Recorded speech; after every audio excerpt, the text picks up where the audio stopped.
Sixers fans, we feel the weirdness of all this just like you do. So glad you could join us to talk about it here on the Sixers Talk podcast, brought to you by Wilmington University. Wilmu Works, Danny Pommells, Noah Levick, our NBCSportsPhiladelphia.com Sixers writer. Sixers played their third preseason game last night against the Brooklyn Nets. We'll play again Friday. We'll talk about a guy I think is looking like the MVP of the preseason. I'll save that for later, a little bit of a tease. But, man, this Ben Simmons stuff just punches us dead in the mouth yesterday. You have to assume a lot had gone on over the weekend to lead up to Monday, as first we discover out of the gate that the Sixers and Simmons are coming – the stalemate is coming to a resolution. Rich Paul and Clutch Sports and the Sixers front office have been talking, trying to come to some middle ground and how to resolve this Ben Simmons situation. So later in the week, we were expecting some resolution to that as things develop. But suddenly, later in the evening, we find out that Ben Simmons was at the Wells Fargo Center.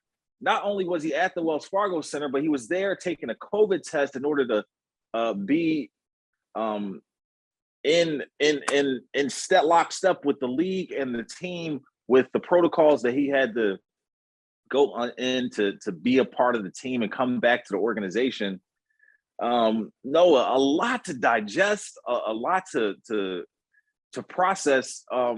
Were you caught off guard when you heard this? Where did you hear it? Because you were in the arena covering the team.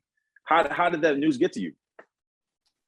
Yeah, so as he often does, ESPN's Adrian Wojnarowski, broke the news. And yeah, I think a lot of us on press row saw that in the middle of watching the game, and all of a sudden the Sixers blowing out the Nets in the preseason became a lot less important.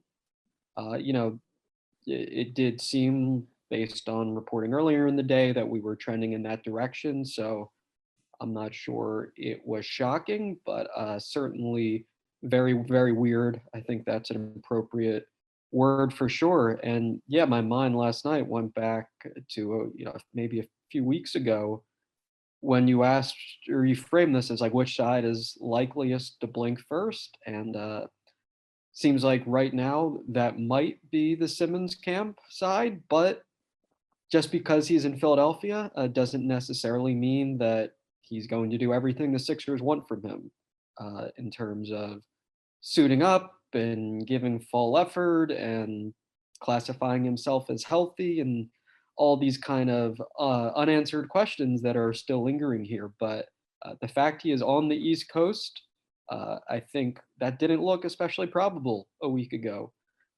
And the reporting also from Woj that the Sixers were not aware he would be showing up Monday night is bizarre and aligned with how much of recent Sixers history has gone. So yeah, just another day in some ways in Sixers land and in the Simmons saga, but not really, a pretty significant day. And there's surely a lot more drama and a lot more unpredictability to come here.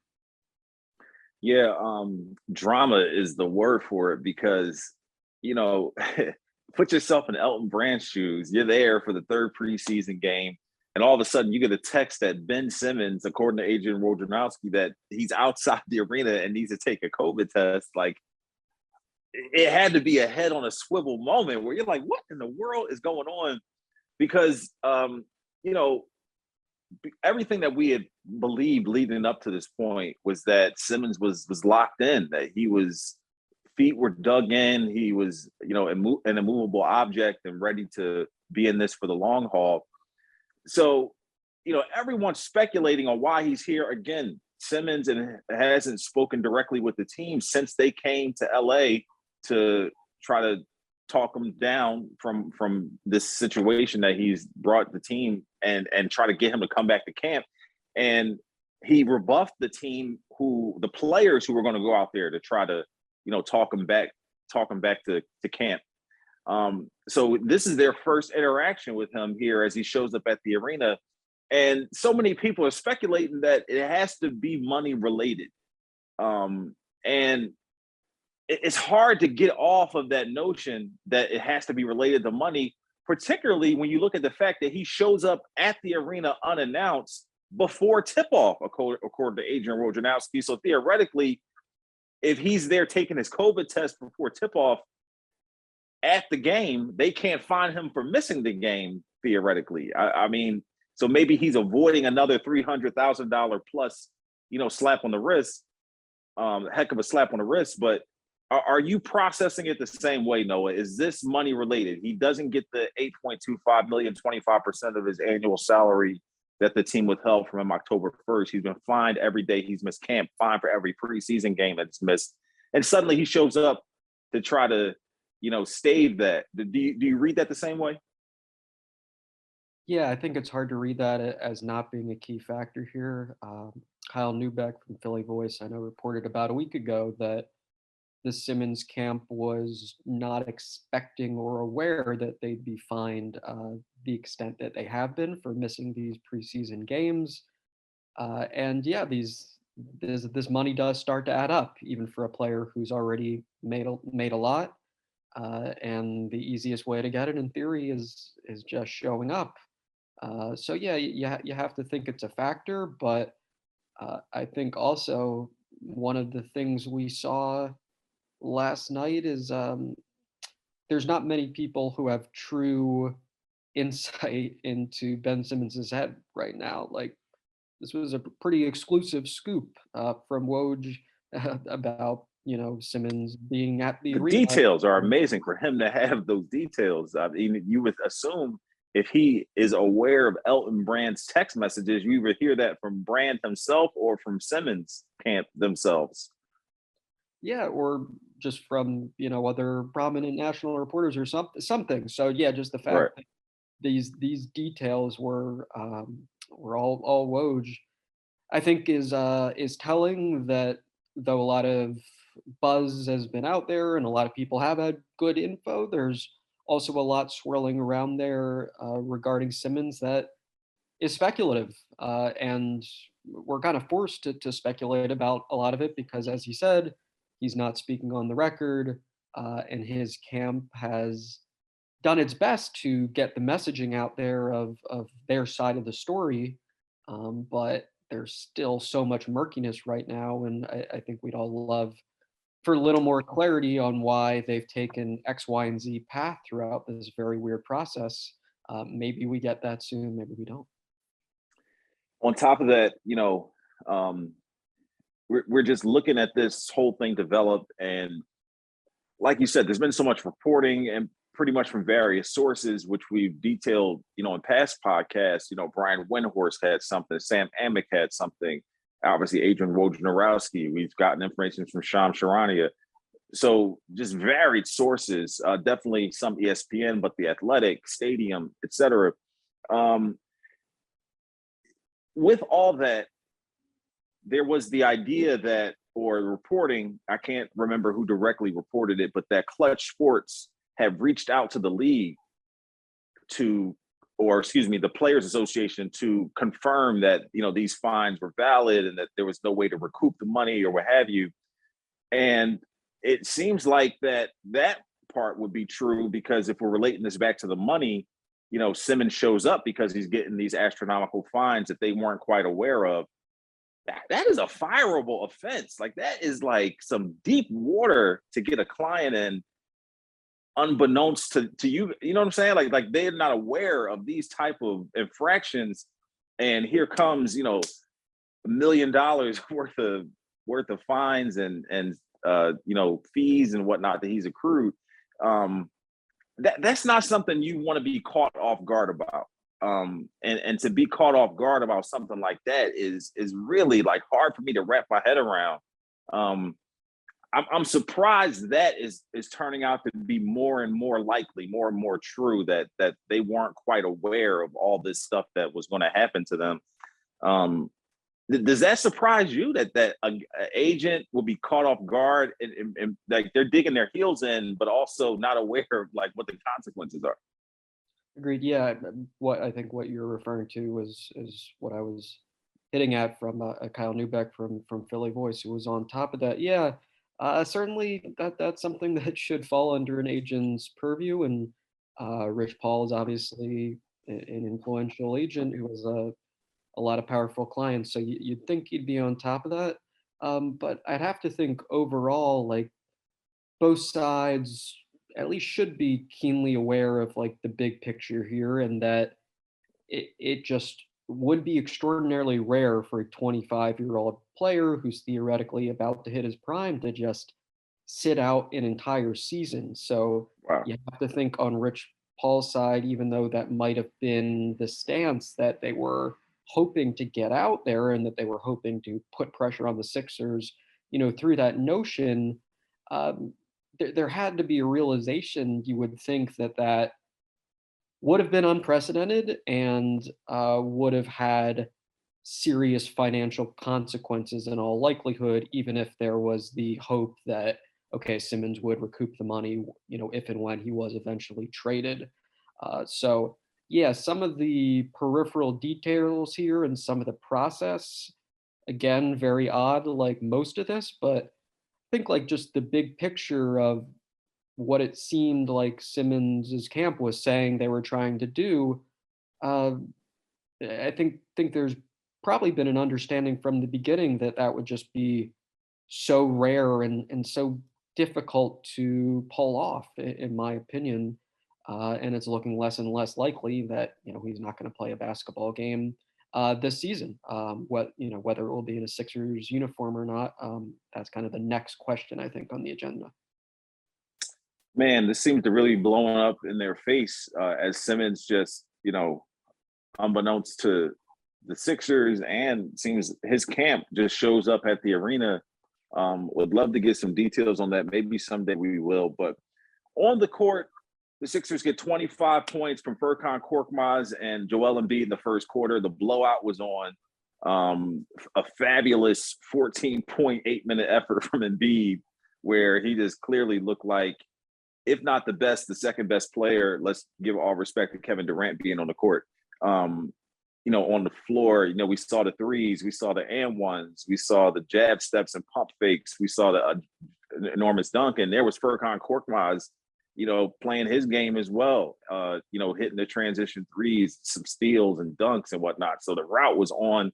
Sixers fans got treated to, a good look at what this team could be capable of without Ben Simmons.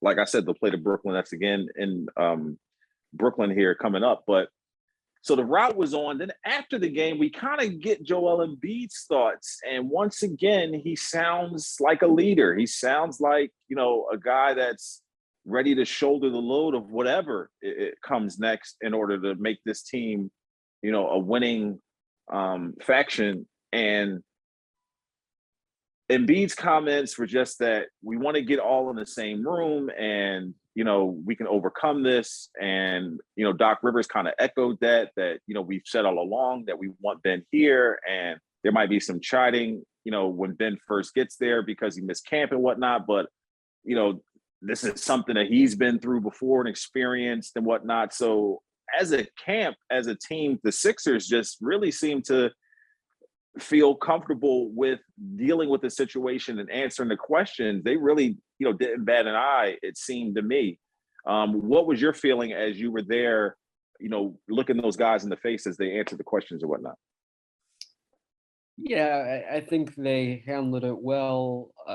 I'm not sure I entirely buy that Simmons reintegrating to the team will be an entirely Seamless. Yeah. seamless, clean process. But Doc Rivers um, didn't give much information, but he stuck to the talking points well. So he kind of checked the boxes he needed to there. Of we've always wanted Ben back, and he gave the personal example with himself of himself holding out as a player and the experience he's had as a coach. And I do think he has some credibility there, in that, as we were just saying, that the idea of just Simmons never stepping foot on a basketball floor this season or whatever, it just that stuff doesn't happen. It would just legitimately be an unprecedented sort of deal. So I think he did well there. Yeah, Joel Embiid. Um, yeah, I think he said the right thing of it's good for the Sixers organization that Simmons is here. He's not going to fret about the details about what's next. He's focused on the guys on the team. He's focused on his own leadership responsibilities and preparing for the season. And he was honest too in admitting that, of course, there are going to be adjustments. But I think he walked the line right of not going into great depth on how difficult this is or might be. But look, I mean, we all remember what Joel Embiid said, during camp about Simmons, and that the team has, in his opinion, done its best to build around him. And that these guys, Embiid said, haven't had a conversation since the season ended, despite Embiid attempting to get in touch with him. So it would be delusional to say they're coming into this situation with the best shot at success possible in terms of like their interpersonal dealings. But yeah, I definitely think they handled it well given the circumstances, and there's probably a lot more of that to come. So I'm sure they'll be ready for all the drama. A weird and wacky night. Full disclosure, I don't think at the time after the game that Doc was being asked the questions that everyone knew Simmons was at the arena. Is that accurate? Yeah, I think the questions were basically, about his arrival, but Right, the reporting wasn't out there yet. Yeah, that right. he had arrived at the arena without the Sixers' knowledge. But in retrospect, Rivers' joke about, Yes, kind of, I'm yeah, glad you brought that up. I'm gonna need to check with Woj or whatever. Like, as with all humor, there's probably a lot of truth in that joke of Right. seemingly he didn't genuinely have much of an idea of what was going on, which is fair enough, of course, given he just coached a game and shouldn't be concerned about this type of thing as he's trying to coach his basketball team. But also, there's the angle of just the Sixers as an organization, head coach included, were in the dark here about some pretty important details. The part where Doc joked that if I had left the bench, you guys would have known something was up. Like, to me now, when you think about him saying that, it's like, well, maybe that was maybe a consideration at some point that he might have thought about leaving the bench or something like that, because it turned out Ben was steps away, and who knows how long he was at the arena, although he was there before tip off. According to Wojnarowski, it just all seems so surreal and weird, and just a lot to digest. So, hey, we understand if you guys are trying to parse through this and feel your way through it and figure out exactly all that's happened. But as far as the basketball goes, the Sixers, get this victory over Brooklyn, continue to look good. And where do you think, if you're a Tyrese Maxey or Shake Milton and you've had, your eyes on that starting position and, been fixated with, trying to prove yourself to be worthy of the starting lineup, so to speak, and all of a sudden that's all probably being taken away now in a pretty abrupt way with Simmons showing up at camp. How do you think these younger players might process that, not getting as much exposure as maybe they? Because theoretically, you're thinking that Simmons is going to, kind of step into the role he had before. I mean, it would be kind of weird for him not to if he's going to be here and play basketball. So, how do you think they process that? Yeah, I mean, I think it's still important to preface all of this with that is a big if he's going to be here and play basketball. There's massive uncertainty here. Um, it's interesting because Doc Rivers, as he sometimes does, showed off some caginess when asked pregame, like who would be the guy, if Simmons is not in your opening night lineup or whatever. He said, "Well, we have a few practices left, but we pretty much know, and parenthetically, I'm not going to tell you." So it's very curious to me how he made the decision in the middle of preseason to frame that as a competition, and then after like one game has said, that competition is already decided. So I'm not sure if there are motivational strategies here or what, or he's trying to just get the best out of two relatively young players. But apparently he already has formed his views on that. Yeah, I think if you're Maxi, it definitely would be a little difficult to not be entirely sure of where you stand. But I think he's also shown himself to be very adaptable. Ready And for whatever. yeah, and he always brings that energy off the bench. If that is the role, if he's starting, that's a lot of responsibility. But he has that spotlight-loving, charismatic personality. Not to say that that would be an easy role, but at least in terms of the personal qualities, there's some encouraging stuff there. And Shake Milton has started before. We remember the adjustment Brett Brown made, sliding him into that bubble starting lineup, kind of with mixed results, but he did some good things in that job. And then, of course, Shake was the sixth man last year. So either way, you'd figure those guys will be able to handle it professionally. Not to downplay that this is tricky for all the players who don't know where they stand, because this Simmons thing is just hovering over everything Sixers related and has been for the past few months. But I think whatever the choice is there won't be any dramatic problems with these two guys.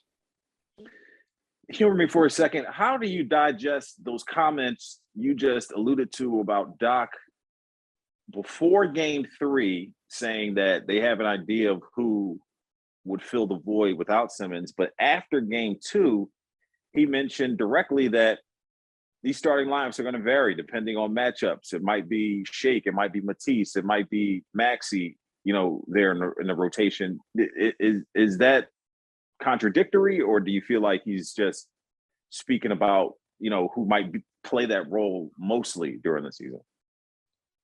I think it's a little contradictory. I mean, the aspect of it that I have a little bit of a hard time wrapping my head around is like, why is he trying to frame it as a competition? I mean, my gut feel there is maybe part of it is just trying to motivate Maxi. Like, look, even though you were the running with the ones on day one, that doesn't mean you have it locked up, and Shake's push you, or maybe something along those lines. But I do think it's true, and he's been consistent on, in all likelihood, in a Simmons-less world, the Sixers would vary their starting lineups. And we all know that defense becomes a greater concern without Ben Simmons, that Matisse Thybulle looks like a very viable starter just overall, and especially in matchups against star scorers, matchups where Danny Green might not be as well suited, et cetera. So I think all that's been pretty true throughout and is sensible. The kind of Maxi Milton dynamic that he maybe was trying to create, and then I don't fully understand all of that, but I'm sure he has his own ideas there, and is trying to get the best out of his guys. So we'll see if he pulls that off. Yeah, like you said, just massive details and nuances to iron out and figure out. So much is up in the air. But we do know it is a Simmons-less world no longer. The Sixers suddenly have been here in Philly. Keith Pompey reporting his Morristown home was on the market. We got the Philly home on the market and whatnot. Like there's a lot going on. Where's he living? Is he staying at a friend's house? Like what's going on? There's so much to unravel. But we'll be here every step of the way on the Sixers Talk podcast. Make sure you check out all of Noah's work on NBCSportsPhiladelphia.com. We'll take a quick time out and then get to the guy I think is the MVP of the preseason. Ready to make a move? A Wilmington University education can take you where you want to go. WilmU works online or in person. Learn more at wilmu.edu. Quickly, before we get out of here, shooting is about confidence. So much of developing as a player in the NBA is knowing who you are. And Isaiah Joe, 15 points, 18 points, 20 points. You see the development. You see what the Sixers liked about this guy about drafting him. For me, he is looking like the preseason MVP. We go back to the summer league and the development there, and then here he is in the preseason and camp, showing it again. Are you seeing what I'm seeing with Isaiah Joe, Noah? Yeah, he's not going to make practically every 25 to 30-foot shot he attempts this season, but I can't imagine him being any more impressive than he's been.